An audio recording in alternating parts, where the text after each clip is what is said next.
Coucou les filles, aujourd'hui je vous reviens avec une vidéo un petit peu différente de celle que je fais d'habitude. J'en ai fait une et j'ai eu l'impression que ça vous plaisait, du coup j'en refais une autre. C'est une vidéo où je vais vous présenter des produits que j'ai testés, essayés et terminés et je vous dis si pour moi ça a été un top ou un flop. Alors j'ai tout mis ça dans une boîte, comme vous pouvez le voir, par catégorie, donc je vais les sortir comme ils viennent. Alors le Narta déodorant Resixil, 72 heures. Celui-ci, je ne sais pas si je le rachèterai. C'était un antitranspirant, enfin c'est même pas un antitranspirant, c'est juste un déodorant. Du coup, bah voilà, on sent quand même qu'on transpire, donc c'est pas super agréable. Par contre, il me semble que l'odeur était sympa. Je vais quand même revérifier ça. Ouais.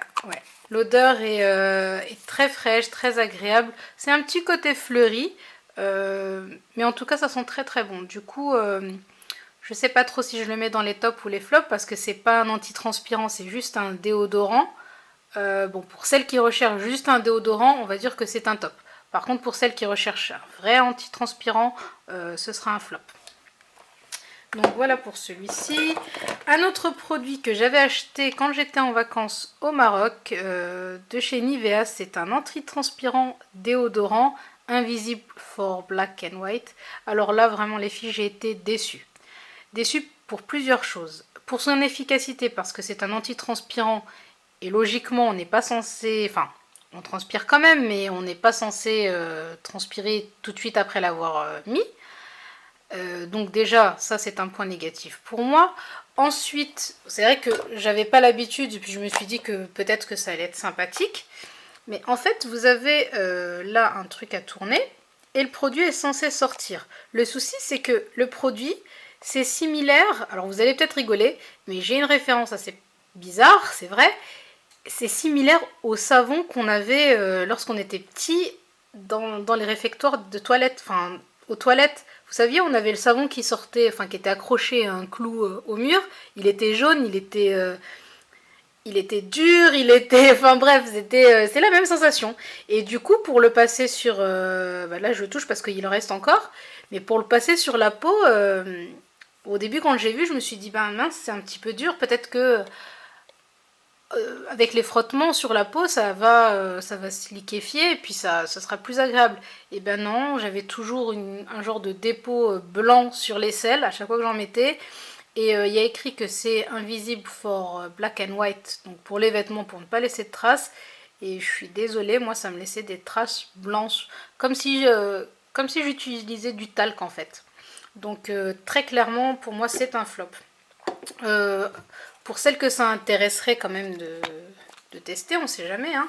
Je l'ai acheté au Maroc, donc je ne sais pas du tout s'il est disponible en France. En tout cas, pour celles qui me suivent du Maroc, dites-moi ce que vous en avez pensé, mais moi, franchement, j'ai vraiment pas aimé. Je continue avec un antitranspirant toujours, Dry Comfort Plus, extra protection fraîcheur sèche 48 heures de chez Nivea. Et vraiment celui-là j'ai beaucoup aimé. Aussi bien l'odeur, enfin je vais me souvenir hein, parce que j'ai plein de produits que j'ai terminés, du coup je me souviens pas de toutes les odeurs. Ouais, c'est... pour moi ça a vraiment l'odeur du pot de Nivea que j'avais quand on était petit. On avait le fameux pot tout bleu en acier. Et ben ça sent ça. Et en plus de ça, sa promesse antitranspirante est tenue. Du coup, pour moi, c'est un top. Encore un autre antitranspirant, cette fois-ci de chez Rexona. Donc c'est l'Invisible Aqua. Celui-ci, pareil, il tient ses promesses. C'est un réel antitranspirant. Il n'y a pas d'alcool dans celui-ci. Du coup, c'est vrai que si vous l'utilisez après une épilation quelconque, c'est vrai que vous n'avez pas cette sensation de brûlure ou de démangeaison après certains antitranspirants qui contiennent de l'alcool. Et celui-ci, il est vraiment efficace. Dans le sens où, bon, il y a écrit 48 heures antitranspirant, on est d'accord, on ne va pas rester 48 heures sans se laver, hein, surtout si on transpire, mais très clairement, on reste toute la journée sans aucun problème. L'odeur est à... Pour moi, c'est vraiment l'odeur Oui, d'un anti-transpirant, ça sent le propre, ça sent le frais. Celui-là, vraiment top. Je vous montre aussi un autre anti-transpirant de chez Ushuaïa qui est également sans alcool. Celui-ci, il est à l'huile d'ylang et à la pulpe de coco. Alors, si vous cherchez un antitranspirant qui a une odeur très agréable, très fruitée, très clairement, je vous le conseille. Par contre, si vous cherchez un antitranspirant qui sera clairement efficace contre la transpiration, c'est pas sur celui-là que je vous guiderai, parce que très clairement, voilà, ça ne tient pas. Le côté antitranspirant qui est promis pour ce produit-là, pour moi, en tous les cas, ça n'a pas fonctionné. Du coup, quand je cherche un antitranspirant, pour moi, le premier critère qu'il devrait avoir, c'est d'être un vrai antitranspirant, de bloquer la transpiration, ou à la rigueur, si je transpire, que je ne le ressente pas. Ne pas avoir cette sensation de... Bah oui, cette sensation d'avoir les aisselles mouillées, d'être pas bien, la transpiration, ça sent souvent pas très bon, donc de sentir la transpiration.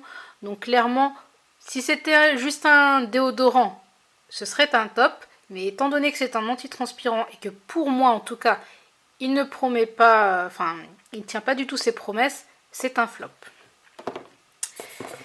Je vous montre aussi, alors qu'est-ce que c'est ça? Oui, c'est un antitranspirant de chez Mon Savon au lait, douceur lait et coton. Celui-ci, je l'ai découvert grâce à une de mes petites cousines. Si tu passes par là, Inès, je te fais un gros bisou. Il est sans alcool et sans parabènes.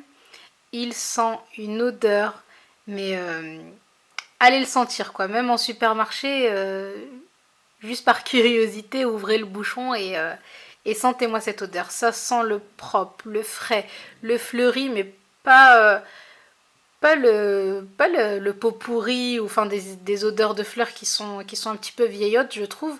Vraiment, c'est super agréable de l'utiliser. Bon, ce genre de produit, vous ne le retrouverez pas souvent dans mes vidéos top et flop pour la simple et bonne raison que je ne suis pas très adepte des antitranspirants comme ça en bombe, en spray. Je préfère les sticks. Mais c'est vrai que c'est une alternative. Oups, j'ai fait tomber ma petite boîte. Bon, c'est pas grave. Je disais donc que c'est quand même une bonne alternative pour celles qui n'aiment pas, à l'inverse de moi, les sticks. Et franchement, je pense que vous n'allez pas être déçus avec celui-ci. Et je termine avec le dernier antitranspirant que j'ai dans ma petite boîte. C'est le Rexona Maximum Protection Clean Scent. Et franchement, celui-là, je l'ai laissé pour la fin parce que très clairement, c'est le meilleur. Je sais pas, j'ai essayé beaucoup d'antitranspirants. Celui-là, vraiment, vraiment, vraiment les filles, si vous voulez un vrai antitranspirant et pour garder les aisselles sèches tout au long de la journée, dirigez-vous vers celui-là, quoi. Surtout si vous vous portez en vacances et que vous allez dans un pays où il y a vraiment de grosses chaleurs et que vous n'avez pas envie de vous tracasser avec votre transpiration, prenez ce produit-là parce que c'est pas qu'il est efficace, il est hyper efficace, on va dire. Pour vous donner un exemple, quand j'étais en vacances, toujours au Maroc, je l'ai utilisé et pour vous dire, l'endroit même où j'ai appliqué le produit est resté sec, mais sec de chez sec, hein, toute la journée et je transpirais autour en fait de la zone où j'avais déposé le produit. Donc pour vous dire à quel point il est efficace. J'ai repensé aux pubs qu'on avait dans les années, je sais plus si c'était les années 90 ou les années 2000, où il y avait une nana, on lui mettait un peu de produit comme ça antitranspirant, et genre elle transpirait dans le dos partout, sauf dans les zones où elle avait déposé le produit, c'est exactement ça. Donc si vous cherchez un antitranspirant qui est top de chez top, essayez-le les filles. On passe à une autre catégorie de produits qui sera les shampoings. J'en ai utilisé quelques-uns malheureusement. J'ai vraiment oublié, il y en a plein qui sont passés à la trappe, du coup c'est vrai que je les ai jetés. Mais j'ai pensé à en conserver quelques-uns, du coup je vais vous en parler. Alors on commence tout d'abord avec le shampoing, c'est un shampoing traitant antipelliculaire pour les pellicules grasses de la marque Ducray. C'est un shampoing que j'ai beaucoup utilisé à un certain moment où j'avais vraiment énormément de pellicules, et c'était aussi un moment où j'avais complètement délaissé le henné, parce que pour moi, c'est vrai que le henné marche très très bien quand j'ai une poussée de pellicules, enfin que j'ai plein de démangeaisons et des pellicules. Je fais un masque au henné, surtout au niveau de mon cuir chevelu, et très clairement mon problème n'est plus quoi. Du coup, c'est vrai que j'ai trouvé d'autres alternatives, mais quand j'ai pas le choix, quand je suis chez mes parents ou en voyage et que j'ai pas forcément le temps ou l'envie de me faire un henné, j'ai toujours un shampoing antipelliculaire que j'utilise exclusivement que sur mes racines, enfin sur mon cuir chevelu, on va dire. Donc celui-ci, il était efficace. Par contre, je sais qu'à un moment, je l'utilisais très très fréquemment, mais quand je dis très très fréquemment, c'était presque tous les deux jours, je l'utilisais, et sur toute ma chevelure, du coup, j'avais les longueurs et les pointes très très sèches. Donc j'en avais parlé avec ma pharmacienne qui m'avait conseillé de l'utiliser que sur les racines. Donc comme j'avais des pellicules grasses, c'était à faire que sur les racines et j'avais pas eu de soucis.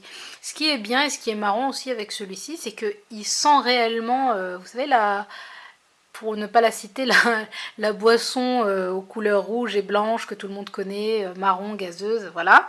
Hein, ça sent l'odeur de ce soda-là. Donc je sais pas si vous avez déjà utilisé ce shampoing. Si c'est le cas, dites-moi si vous aussi vous avez pensé à ça. Enfin, c'est vrai que c'est marrant. Moi, j'aime pas trop les produits avec. Bon, on va pas dire que j'aime pas les produits avec l'odeur de nourriture, parce qu'il y a certaines choses qui sont assez gourmandes. Mais au niveau des cheveux, je préfère des odeurs plutôt propres, enfin qui sentent le propre, qui sentent le fleuri, plus que des choses sucrées. Mais sur celui-là, c'était assez marrant, assez sympathique. Donc si vous avez déjà utilisé ce shampoing-là, dites-moi si vous avez pensé à la même chose. J'ai également utilisé le Petit Marseillais, le shampoing du Petit Marseillais Force et Éclat aux extraits de pommes et feuilles d'olivier pour cheveux normaux. Très clairement, le Petit Marseillais, pour ma part en tout cas, je trouve qu'ils font des odeurs à tomber. Vraiment, les odeurs de leur shampoing, de leur après-shampoing, enfin même de leur crème, elles sentent vraiment divinement bon. Mais j'ai essayé beaucoup de shampoings de cette marque-là et définitivement, ça ne convient pas, mais alors pas du tout à mon type de cheveux. Après, voilà, c'est un avis personnel, et de toute façon, tout ce que je vous dis sur les produits que je vous montre, ce sont des avis très personnels. Je parle de mon expérience, de ce que j'en ai pensé personnellement. Après, vous faites ce que vous voulez de ce que je dis, mais c'est juste pour vous dire ce que moi j'en ai pensé. Donc celui-ci, pour moi, ce sera un flop, parce que oui, l'odeur est sympathique, mais bon, ça lave, hein, c'est un shampoing, c'est aussi fait pour ça, mais très clairement, mes cheveux sont pas tip top après avoir utilisé ce shampoing-là. Alors, je reviens aussi au shampoing dont je parlais tout à l'heure. Celui-ci, pour moi, c'est un top, hein, parce qu'il tient très bien ses promesses. L'odeur est bon. C'est pas tip top de sentir le cola, mais c'est pas non plus la fin du monde. Et celui-ci, pour moi, ce sera un flop. Je continue également avec un autre shampoing de chez la marque Velleda au blé. Ouais, au blé. Un shampoing équilibrant qui réduit la formation de pellicules et équilibre le cuir chevelu. Très clairement, j'ai eu du mal à le finir parce que, si je me souviens bien, il ne mousse mais quasi pas, ou très peu. Du coup, c'est vrai que j'avais tendance à utiliser beaucoup plus de produits qu'avec un shampoing banal. Après, bon, c'est juste une habitude à prendre, c'est pas le souci. Mais j'ai même eu l'impression qu'il n'avait pas d'impact sur mes pellicules, tout simplement. Donc pour moi, c'est un flop. Et j'en suis un petit peu déçue, parce que pourtant Velleda, c'est une très bonne marque. Alors peut-être que je suis pas tombée sur le shampoing qui me convenait. Bon, c'est celui que j'ai trouvé à la parapharmacie, enfin où je l'ai acheté. Mais non, malheureusement, ce sera un flop pour celui-ci. J'ai également utilisé le shampoing. Alors ne rigolez pas les filles, parce que je ne sais vraiment pas comment ça se prononce. Kneip, je ne sais pas, en tout cas c'est cette marque là. Donc moi je le lis Kneip. Ça doit être, c'est une marque allemande apparemment, d'après le vendeur de la parapharmacie. Alors celui-là, j'ai une anecdote à vous raconter sur ce shampoing là parce que j'avais besoin d'un shampoing. J'étais partie dans une parapharmacie près de chez moi où j'ai demandé un shampoing bio et enfin, quelque chose de naturel. Et le vendeur me dit oui, je vous conseille les marques allemandes, vous savez, les Allemands sont pionniers dans ce genre de produits. Je connaissais vraiment pas du tout cette marque, hein. Je vous conseille cette marque, elle est très bien, donc je commence à fouiner un petit peu dans les shampoings pour trouver le shampoing qui me conviendrait. Celui-là est à la fleur d'amandier, pardon. Et c'est un soin nourrissant et revitalisant pour les cheveux secs et abîmés. Du coup, je me suis dit que ça allait faire l'affaire. En combo avec un shampoing anti-pelliculaire que j'utilise au niveau du cuir chevelu. Celui-ci pour laver le reste de ma chevelure et enfin mes longueurs et mes pointes. Ça ferait l'affaire. Le problème, c'est qu'arrivé dans ma douche, je l'utilise comme un shampoing normal. Et moi, j'ai tendance à lire souvent sous la douche les nouveaux produits, je lis ce qui est écrit derrière, je cherche s'il y a des logos particuliers ou enfin quelque chose d'intéressant. Et je me mets à lire, Je lis tout, hein. Alors, même si je comprends pas, je lis tout. Et puis je me rends compte qu'il y a pas de logo bio. Il n'y a pas de... Enfin, il n'y a pas de logo du tout. Enfin, il y a un logo là, mais c'est plutôt le numéro pour je pense, le service client de chez Kneip. Et sinon, il n'y a pas d'autre logo. Du coup, je me dis, mais il est bio, il est vraiment bio ce shampoing ou pas? Et je regarde sur internet et en fait, non. Je me suis fait avoir. Non, je l'ai acheté, il me plaît, il n'y a pas de souci. Mais moi, j'avais demandé un shampoing bio. Donc, je ne sais pas si ça vous arrive, ça vous est déjà arrivé de vous sentir. Enfin, je me suis sentie un petit peu faite arnaquer parce que j'avais demandé un shampoing bio et on m'a vendu autre chose. Bon, c'est pas grave parce que pour en venir sur des choses plus sérieuses, son shampoing était très agréable à utiliser, l'odeur est vraiment à tomber. Si j'avais à réutiliser cette marque, je pense vraiment que je reprendrais celui-ci parce que vraiment l'odeur m'avait très agréablement surprise.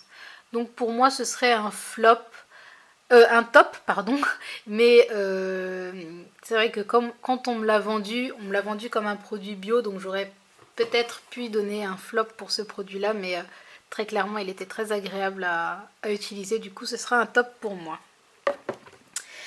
Un autre produit qui va sûrement vous faire rire, c'est un produit de chez, c'est la marque Auchan, Rick & Rock, ou Rick and Rock, je sais pas. C'est un 3 en 1, c'est c'est un shampoing et bain moussant à la fois, donc vous pouvez laver vos cheveux, votre corps avec, il n'y a pas de souci. C'est un produit que j'utilisais pour ma fille. Et vous savez, quand vous partez en voyage et que vous avez une restriction au niveau des kilos, eh bien, les flacons de shampoing, d'après-shampoing, enfin de produits, très clairement, ça pèse dans la valise. Du coup, quand je pars en vacances, très souvent, je prends un produit comme ça qui fait et corps et cheveux et qui peut aussi être utilisé pour ma fille. Du coup, je l'ai utilisé, je vous en parle, je l'ai utilisé pendant mes vacances. Sur les cheveux de ma fille, il n'y a pas de problème. Ça ne lui fait pas forcément de nœuds, ça lui lave correctement les cheveux. Mais alors sur moi, j'ai l'impression que c'est un produit, si on peut appeler ça comme ça, un produit emmêlant. Voilà, je ne sais pas si ce terme existe, mais moi je vais l'utiliser parce qu'il m'emmêle les cheveux. Un truc de dingue. L'odeur est superbe, ça sent la cerise, la pistache, il n'y a pas de problème. Il mousse très bien, il lave très bien. Néanmoins, ce produit, c'est pas possible quoi. Je peux pas me coiffer les cheveux après sans avoir mis un produit démêlant ou un masque ou quelque chose parce que très clairement c'est fatigant de. Très clairement, c'est un produit qui m'emmêle les cheveux, puis voilà. Donc pour moi, ce serait un flop. Mais par contre, je risque de le racheter pour ma fille qui, elle, n'a pas de souci avec ce produit-là. J'ai également terminé ce masque soin réparateur de la marque Lavera, qui est un produit bio. Celui-ci est spécifique pour les cheveux abîmés et secs. Il me semble qu'il est à la rose, oui, à la rose bio et à la kératine végétale. Celui-ci, j'en ai un mauvais souvenir, étant donné que je n'ai apprécié ni l'odeur, ni la texture, ni l'effet que ça avait sur mes cheveux. Pourtant, j'aime beaucoup j'aime bien les produits avec des odeurs très florales comme ça. Au début, ça m'avait pas du tout dérangé quand je l'ai acheté directement en magasin. J'avais ouvert le capuchon pour sentir l'odeur. Ça m'avait pas dérangé en magasin, mais c'est vrai qu'une fois sous la douche, j'ai eu l'impression de pas avoir pas avoir la même odeur. Du coup, j'étais vachement déçue. Du coup, pour ce produit-là, je ne pense pas le racheter. Pour moi, c'est un flop. Je continue avec une autre catégorie qui sera des gels douche, tout simplement. Je vais vous parler en premier de celui-ci, qui est de la marque Auchan. C'est un gel douche extra doux au lait et à la fleur d'oranger. Très honnêtement, j'ai kiffé celui-ci. J'ai vraiment aimé l'utiliser. Son odeur est pas trop prononcée et juste... Enfin, c'est le juste... je vais pas dire le juste milieu parce que je sais pas si ça se dit vraiment, mais c'est vraiment une odeur bien dosée. Voilà. L'odeur est vraiment bien dosée. Bon, après, ça reste un gel douche plutôt doux, donc il n'y a rien de transcendant dans ça. C'est vraiment l'odeur qui m'est restée en tête. Et pour celui-là, ce sera un top. Je me tâte aussi à essayer d'autres senteurs de la même gamme, extra doux de la marque d'Auchan. Ça coûte pas cher, ça paye pas de mine et ça sent plutôt bon. Donc voilà, pour moi c'est un top. J'en ai un autre à vous présenter. Celui-ci est de la marque Playboy. Donc celui-ci c'est à l'odeur de la vanille, sensuelle vanille. Et il est à tomber. Il sent vraiment bon. Après voilà, moi les gels douche, je suis rarement tombée sur des gels douche ou qu'il avait plus que d'autres, qu'il avait mieux que d'autres. Enfin, pour moi un gel douche ça reste un gel douche. La différence est plutôt visée sur l'odeur. Et celle-ci, j'ai l'impression d'avoir un parfum en gel douche. Voilà, tout simplement. Il sent la vanille. Donc toutes celles qui aiment les odeurs vanillées à souhait, surtout allez le sentir en magasin, vous verrez de quoi je parle. Franchement, il était top. Par contre, celui-là, il me semble que je l'avais acheté lors d'une promo l'an dernier, parce que c'est vrai que je me dirige très rarement vers cette marque habituellement. Il y avait des promos, et là, quand je le vois en rayon tout seul, je le trouve trop cher. Donc, par rapport au prix, je dirais un flop, mais par rapport à son odeur, je dirais un vrai top. J'ai aussi à vous montrer un produit que j'ai terminé qui n'est autre que la Bioderma Créaline H2O. C'est une solution micellaire démaquillante. Je pense que si vous avez l'habitude de regarder certaines vidéos de produits finis sur YouTube, vous saurez que celle-ci, elle n'a plus rien à prouver. Elle est top, elle ne m'assèche pas la peau, elle démaquille correctement. Voilà, je sais pas quoi dire d'autre, elle est top, donc c'est sûr que je la rachèterai celle-ci, oui. Donc c'est un top. Hop. J'ai également terminé la crème gommante douce pour le visage que j'avais acheté chez Florence Nature, pardon. C'est un produit bio, je l'avais utilisé pour mon visage. C'est vrai qu'il était très agréable à utiliser, très doux, l'odeur est à tomber réellement. J'ai pas eu de soucis avec ce gommage. Peut-être, contrairement aux autres gommages que je pourrais utiliser juste une fois par semaine, celui-ci je l'utilisais 2 fois par semaine. Donc c'est un petit peu... voilà, il faut l'utiliser, en tout cas pour ma peau, j'ai eu besoin de l'utiliser 2 fois plus pour l'efficacité d'une autre crème gommante que je n'utiliserai qu'une seule fois par semaine. Je ne sais pas si vous m'avez suivi, mais en tout cas je l'espère. Voilà, donc il est très bien, il est bien on va dire, mais j'ai eu l'impression de devoir l'utiliser 2 fois plus pour avoir un grain de peau correct. Donc c'est un petit peu mitigé, mais je le mettrai quand même dans un top parce qu'il a beaucoup de qualité. Je vous parle également de ma crème que je viens tout juste de terminer ma crème hydratante de chez Clinique. C'est la crème hydratante tellement différente. Bon, des fois, j'avoue, j'ai l'impression qu'ils abusent avec les noms, hein. Tellement différente, non. Quand je mettais ma crème, j'étais toujours la même. Mais c'est clair que ma peau était très bien hydratée, pas de réaction. Enfin, j'ai jamais eu de problème avec les produits de chez Clinique. Pas de boutons, pas de rougeur, pas de plaques, pas de déshydratation, pas de démangeaison, enfin bref, pour moi elle était top. Je regrette un petit peu son prix, mais voilà, si vous avez l'occasion en parfumerie, par exemple chez Sephora, si vous avez les 20% qui tombent très souvent, voilà, utilisez-les pour des produits comme ça qui coûtent un petit peu plus cher que d'autres produits qu'on pourrait trouver en grande surface ou autre. Donc celui-ci c'est clairement un top. Je vous parle également de la crème main de chez Neutrogena. Je pense que c'est la basique, hein. Je ne sais pas s'ils en ont beaucoup, mais c'est souvent celle-ci que j'ai achetée pendant de nombreuses années. Très clairement, elle fait son job. Voilà, elle fait son job. Il n'y a pas besoin de chercher midi à 14h. Elle fait son job. Le seul hic avec ce produit-là, c'est la texture. Je ne sais pas, il y a écrit crème. Pour moi, crème, c'est ce qui est blanc, ce qui ressemble à une crème. Là, c'est un petit peu plus, pas transparent, mais légèrement grisé. Ça, j'ai l'impression que c'est plus la texture gel que crème.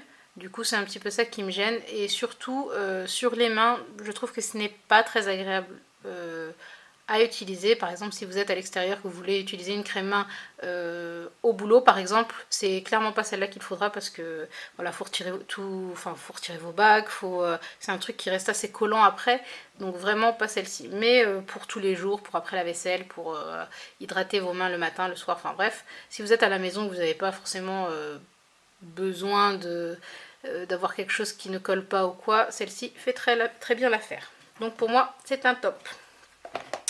Je vous montre aussi un produit qui vient tout droit du Maroc. C'est de l'huile d'argan en fait, pure cosmétique. La marque c'est... Alors où est-ce que c'est? Voilà. Argan Ashfin. Non, Ashifn. Ashifn, oui je crois. Donc c'est une huile d'argan cosmétique que ma maman m'avait apportée du Maroc. Celle-ci est pour les cheveux et le visage, mais en général c'est souvent pour les deux. Donc voilà, elle a une contenance de 100 ml, elle était très bien, je l'ai finie. Cette huile là c'est le genre d'huile que je finis très rapidement parce que j'en mets très souvent sur ma peau, très souvent sur mes cheveux, donc ça descend très très très vite, mais en même temps c'est tellement fou le bénéfice que ça peut apporter à la peau et aux cheveux que pourquoi s'en priver quoi. Du coup ça c'est vraiment un top. Et je vais terminer avec du maquillage. Donc j'ai terminé plusieurs produits.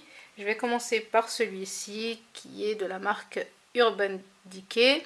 C'est une base en fait, une base à paupières. Une base de fard à paupières, pardon.